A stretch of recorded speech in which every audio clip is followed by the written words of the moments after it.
Okay, hello, CUNA. I'm going to be doing my predictions for tomorrow's primary elections.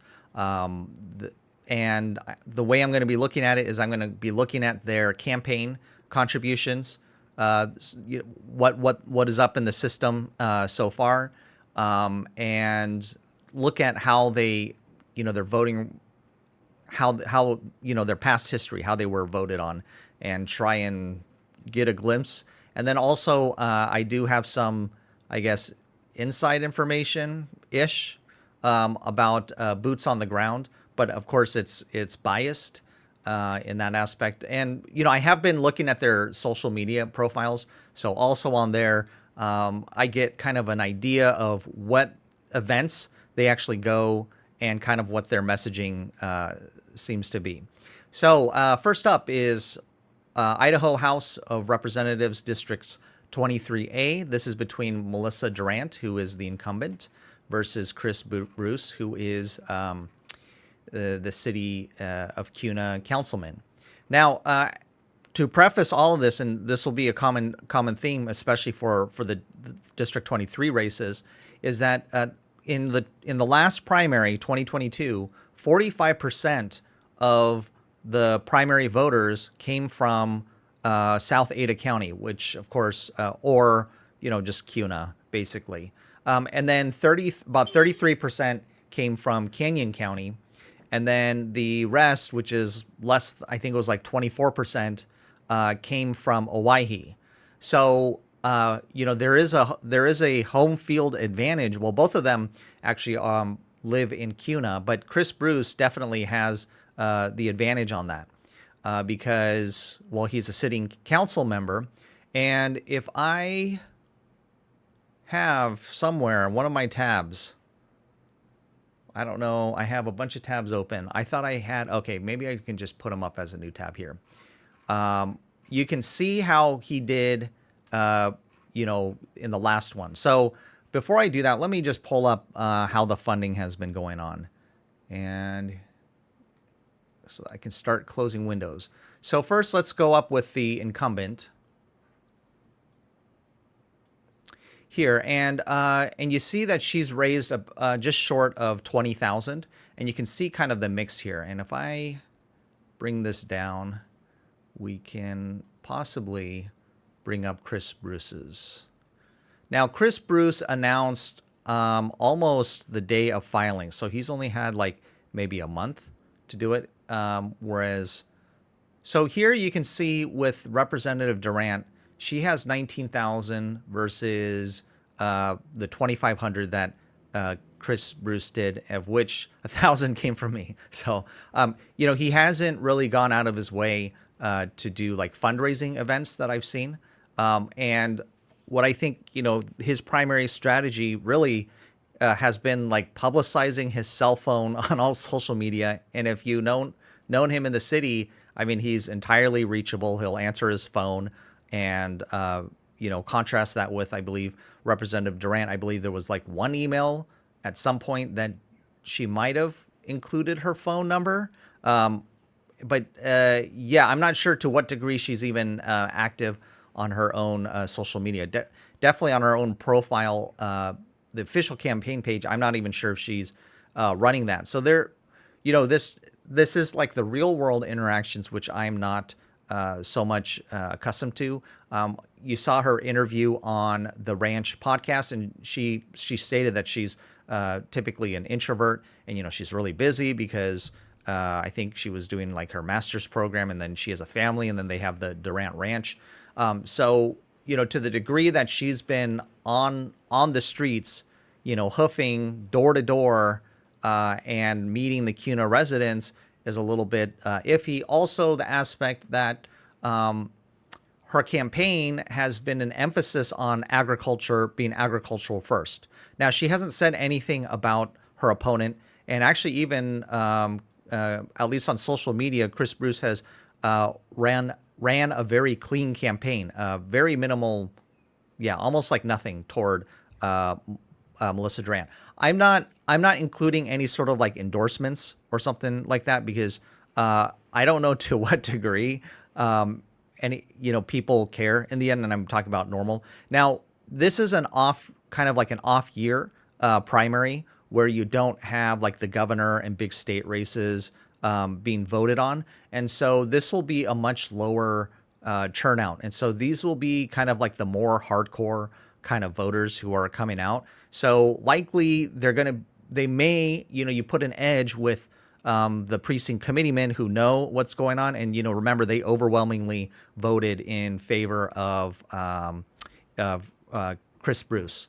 So here, even though the funding looks to be very lopsided, the ground game for Chris Bruce is exceptionally strong. His name recognition is very strong. And if we take a look here and how strong his name recognition is, let me take a look at or show you the previous races here. So here in the election, the previous 2022 one, Chris Bruce actually ran against Tina Lambert, which we'll be talking about later, who ended up winning. But you can see here he got 1,428. And to the degree that, he was campaigning in that one, I'm not exactly sure. I don't think he was like super, he campaigned as hard as he did in this one. But you can still see that he got 1,428 votes, almost not campaigning, right?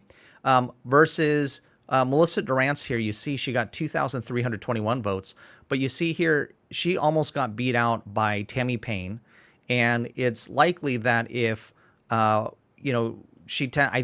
believe she tends to be more of like constitutionalist, and arguably if Michael Law, I'm not sure how Jason Knopp was perceived, but if and Tammy Payne was is the chair of, I believe, Owyhee County for the Republicans there. So, it may very well have been that if there wasn't so much vote splitting, that if it was a one-on-one fight, Tammy Payne might have actually won that race. So now you have this one-on-one between Chris Bruce, who just, who just by, remember CUNA is 45% of the vote, getting 1,428 votes, and going against Melissa Durrant one-on-one. Look at this, 2,321 votes versus 1,428. And he, and now you add Chris has been, 2 more years in the city council and been talking to individuals, giving them their phone numbers and saying, call me anytime, and having, real conversations, and having a very strong ground game. And then you have, like the votes from Tammy Payne and Michael Law going into Chris Bruce, knowing that he is the, true conservative, or the one that the legislative districts are willing to, District 23 is willing to recommend. That is my prediction on why I would say Chris Bruce will win in this one. Like how close will it be? I'm not sure. Now the wild card is, with all of this media talking about all of the outsider Californians and, making Idaho a lot more right wing, and, talking about how they're with the farmers, maybe the thing that could perhaps churn this is if Owyhee County somehow brings out like a huge turnout, and they go from like a 24% representation to something like much higher, and enough to do that. So, we'll see. Also, I'm not really sure how effective the text campaigns are. I'm not sure what kind of mailers they're doing, what kind of attacks, because I'm not physically receiving any of that, and I haven't really been paying attention, and I don't know how much people will pay attention. Now, also remember, CUNA, the electorate tends to skew a lot younger. So, we'll see. We'll see. I could be wrong, but my edge is the emphasis on the CUNA. I'm putting huge emphasis on CUNA, and on Chris Bruce being the city councilman and his very strong ground game. So yes, even though his funding is much less, I mean, he's definitely underdog, and you can see here Representative Durrant definitely is funded predominantly by company and PAC money versus individuals. But we will see. So that's my first one, and we're going to move on to the second one. All right, second up, let me close these windows down. So we're out with Melissa Durant and Chris Bruce.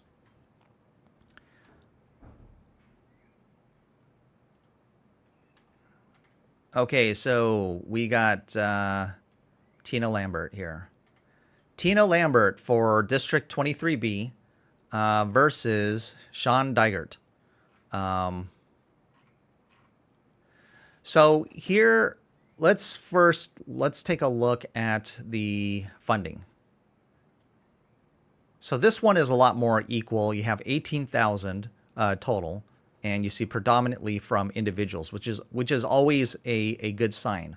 I did an analysis of the statewide races, trying to see if company money really affected this, and I believe what it came out to be was that the individual donations counted as much counted unless like their company money just absolutely dwarfed them, like 3x, 3 times more.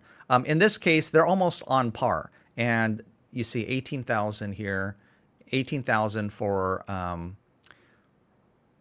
Representative Lambert, and then 27,000. So yes, I mean it's an $8,000 difference, which is like 33% more. So, but I mean, okay, if you if you've seen his campaign, it's so cringy. This emphasis on being a fourth generation Idahoan in CUNA. I mean, everyone is probably a transplant from out of state. And so this emphasis on how, look, everyone who, okay, when you're moving into Idaho, you hear this all the time, like, oh, don't say you're from California, right? You're already kind of like in this insecure feeling like, oh, you're going to get some hostility from the natives, the native Idahoans, because they don't like all of these outsiders coming in. And then, so you run a campaign where you just kind of like shove it in people's faces, like shove it in the people who are transplants. I mean, it's just so tone deaf. Yeah, maybe you can pull that off of, East Idaho, and that's a good campaign strategy. But do you not know your demographic in CUNA? Like, what's the matter with you? And then like blocking comments because anyway, so let's get more objective here. On his profile, I can see, all of the kind of meetups that he's doing. His big focus was like in Owyhee County. He hardly had any sort of actual meetup events in CUNA. This is contrasted with Christina Lambert, or sorry, she goes by Tina, but her legal name is Christina, by Tina Lambert, where she was, one could arguably say, focused on CUNA. And she was doing a lot of events with council member Chris Bruce. So, this one I'm giving to Tina Lambert. I don't know where they pulled Sean Dygert out of, but you can see here, he's definitely the favorite. I mean, you notice there's a pattern. You see a lot of this orange and red for Melissa Durant and Sean Dygert, or the establishment choices. I believe even here you see Trent Clark. There he is. There's Trent Clark. And so, yeah. Or the Iaki choice. So anyway, that's nothing. There's just not enough money differential. And once again, I would say Tina Lambert's ground game likely is very strong. Maybe not as, I don't know if she's necessarily, she's not giving out her cell phone number. Her social media presence is pretty bad. I think it's worse than Chris Bruce's. It might be worse, but that could be, like a generational thing too. Who knows? But you can see here how she fared against all of her other opponents in terms of like who actually split it. The person that probably split it was Chris Bruce, who's running against Melissa Durant. And Sean Laughlin is like the president of the Firemen's Officers Association, basically Fraternal Order of Firemen or something. And I think I covered one of his letters, but absolute establishment shill. So if there was any splitting, it was Chris Bruce taking it from Tina Lambert, and Sean Laughlin was kind of like the establishment pick. This particular year was right after redistricting, so it was a little bit chaotic during that time. So anyway, in that case, now that you don't have Chris Bruce taking it out, it's like as though you had Sean Laughlin versus Tina Lambert, right? And Sean Laughlin, the farmer, instead of the firefighter. And that could arguably be worse because Owyhee County's representation is like 24% versus, and Sean Laughlin lives in Kuna. He lives in the city. So, he would have at least better name recognition. It would be easier for him to campaign within the city versus, you know what? I don't actually know where Sean Laughlin lives. I mean, it's just when I was looking at his, he's a teacher in Kuna. So, but his overemphasis about, agriculture and, being native born just made me think, oh, maybe he lives in Owyhee, but wouldn't that just be a twist if he actually lives in Kuna? But I don't know. I'm not going to look that up. But yeah, if you were to look at this again, so Tina versus Sean Laughlin, and you ignore Chris Bruce basically stealing the votes from Tina Lambert, it would have been an absolute landslide for Tina. Okay, so we're done with that one. So I'm going to close this.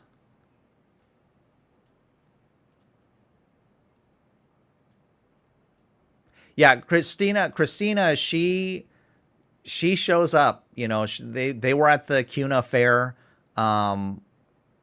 so yeah, she shows up. She's there. She's present. Sean Dygert, I don't know if he does his own thing. He has his own like separate meetup, and it's like him and his wife and like 4 other people at a diner. I mean, well, the thing is, you can see the pictures of these, of the events. All right, so we're done with that. Let's go to. So that's there. Let's go to Ada County. So Ryan Davidson. Ryan Davidson versus Clyde Dornier. Now, I talked earlier about his previous voting as a Democrat in I think it was either 2022 or 2020, and then him being a registered Republican for, I believe, less than a year. But I'm not exactly. Yeah. Okay, so besides that. I skipped going to the money, but I wanted to show here just his performance. In the Eagle fire protection, which was just last, I believe, November 7th, he got last with, now it's going away. Let me see here if I can find it. He got last at 1,207 votes. Now, I remember pointing out, just his campaign looks like a mess, like he's not paying attention to his social media. It's still showing this Eagle fire protection. So if that's an indication of how hard he's working on this, and though, even when I mentioned that and I made some additional videos, even after I published or publicized this, his website still was showing that, like he didn't even correct it. So does that mean is that an indication of just how much he is on the trail or how much effort he really put into it? I mean, this is 13% of the vote here. So that's, he didn't perform very well. Now, Ryan Davidson, on the other hand, when he ran against Davidson Haworth,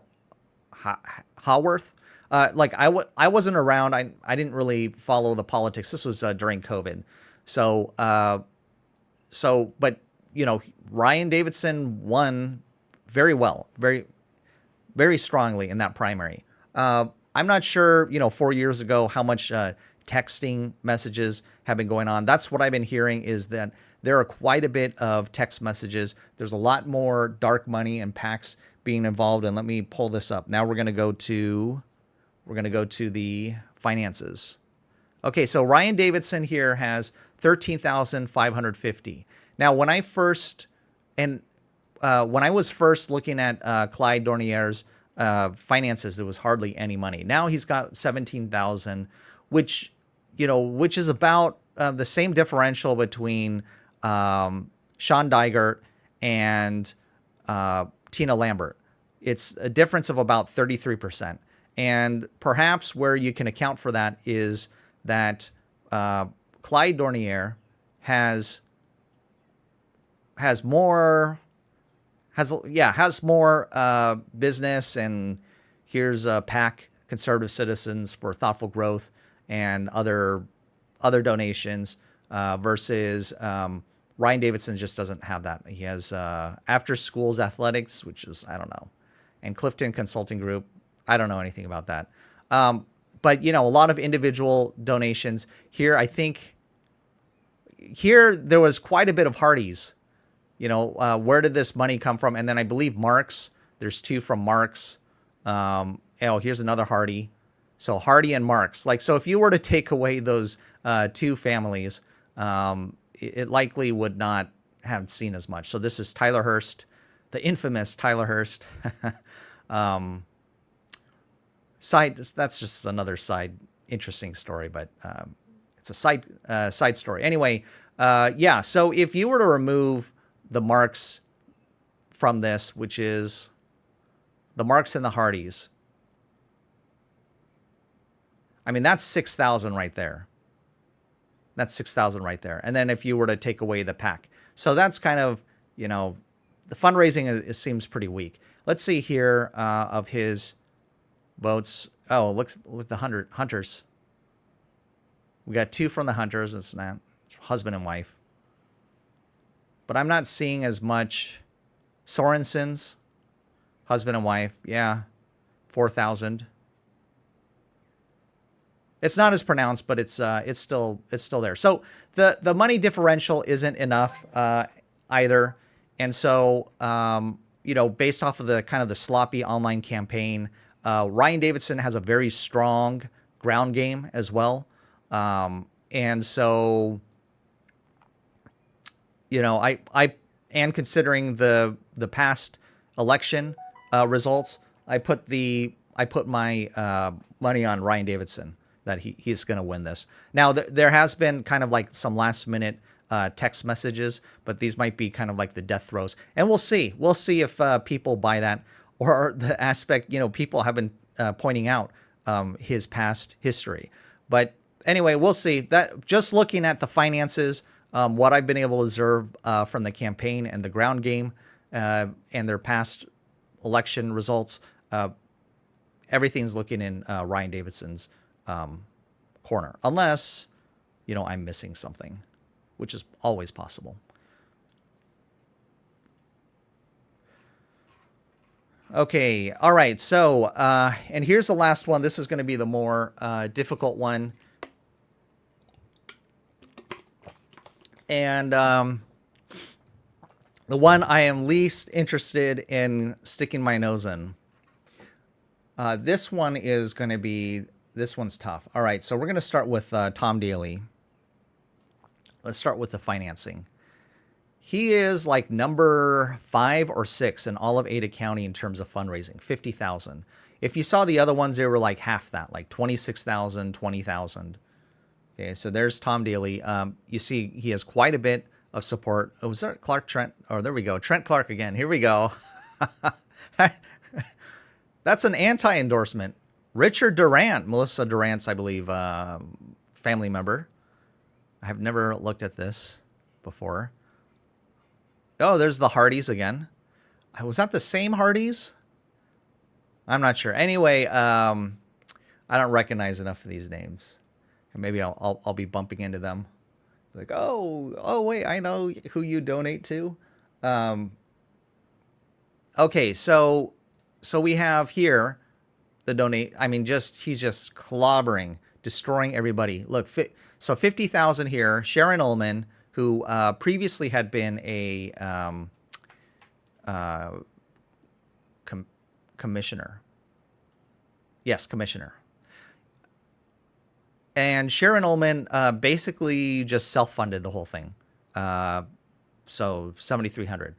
Usually I take a look at the individual personal donations as an indication of their popularity with the voters. Even if they're like $1, I tend to try and look at that. And then here is Brandon Durst, and it reset it. So now I got to go find it. And it's resetting all of them.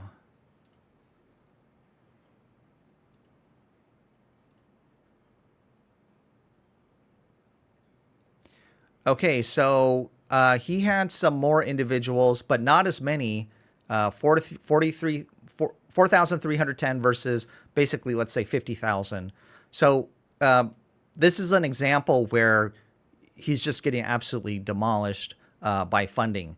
And though Brandon Durst's ground game is very strong, and I'm not sure, at 80 years old, how much Tom Daly is, canvassing the neighborhoods. Ada County is pretty big. It's pretty big. So at which point one could argue money plays a larger role, definitely on the state level. I believe when I was looking at the 2022 campaign on the state level, money really played a much larger factor versus on the representative and or district levels, money played less of a role. I didn't really analyze the county level elections. So, but districts can be, it's just like districts tend to be limited by the number of people. And if Ada County, it's made up of numerous districts. So when you're just on a district level, you can more likely just as an individual or as a candidate be able to knock on more doors and introduce yourself to more people. But in this case for Ada County, there's just too many people. So ground game plays, I guess, less of a role than perhaps money does.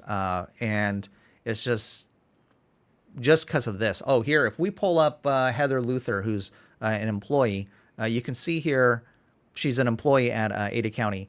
She's making, or she put in like $370 from her own. I think I don't know what the filing fee, but maybe that's the price to get a website up.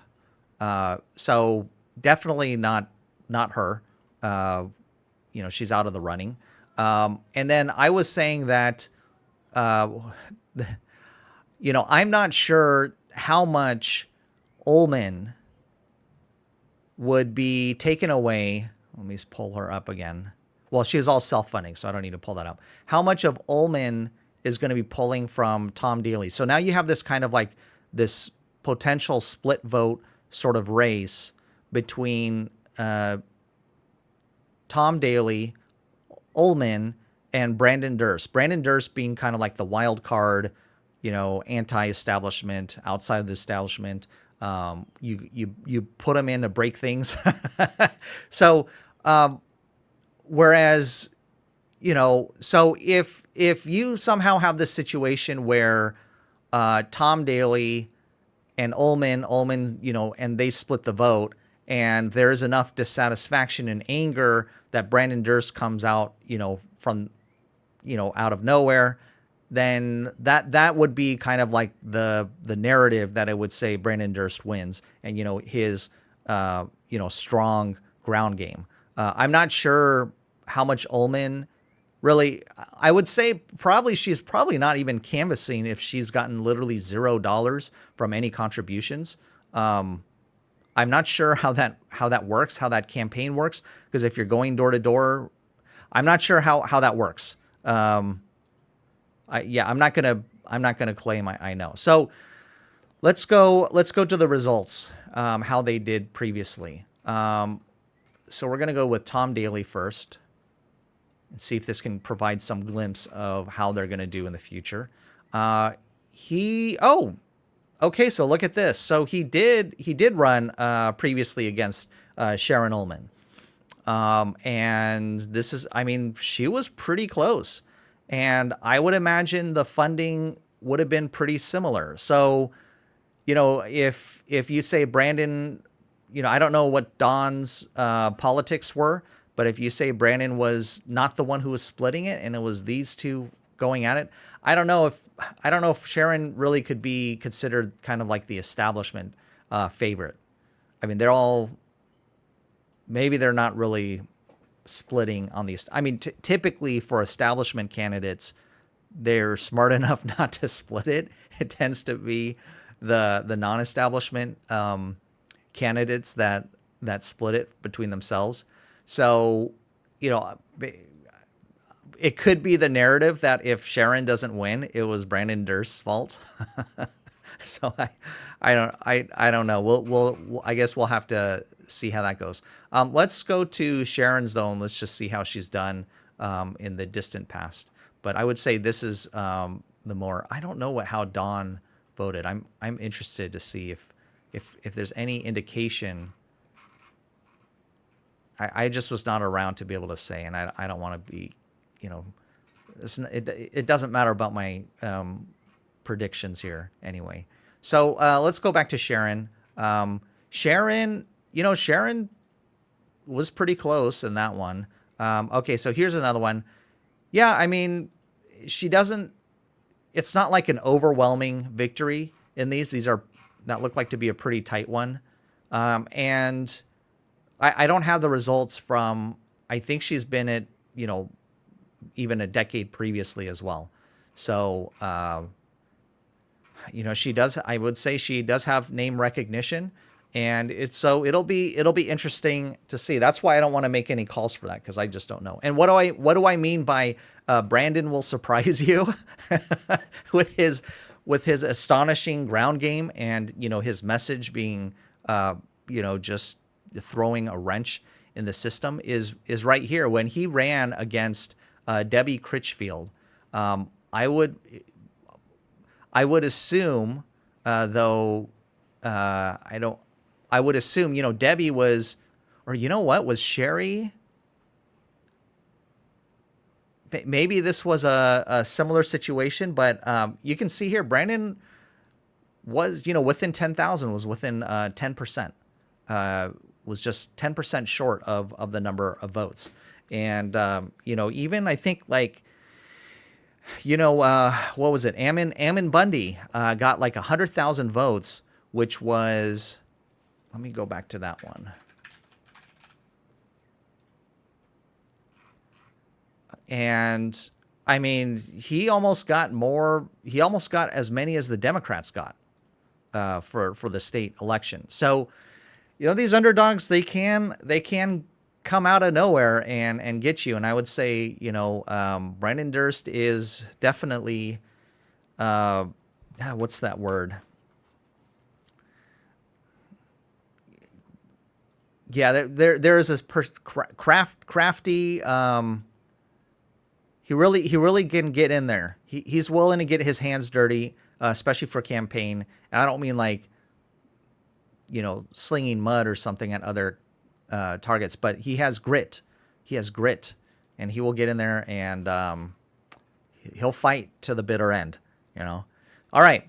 So yeah, that's why you know, money. If you looked at it purely from money wise, I would say Tom Daly, and I'm not sure how the vote splitting will go. So if the typical voter for Brandon Durst and Sharon Ullman, if they're going to be splitting the votes from each other, then Tom definitely, for sure.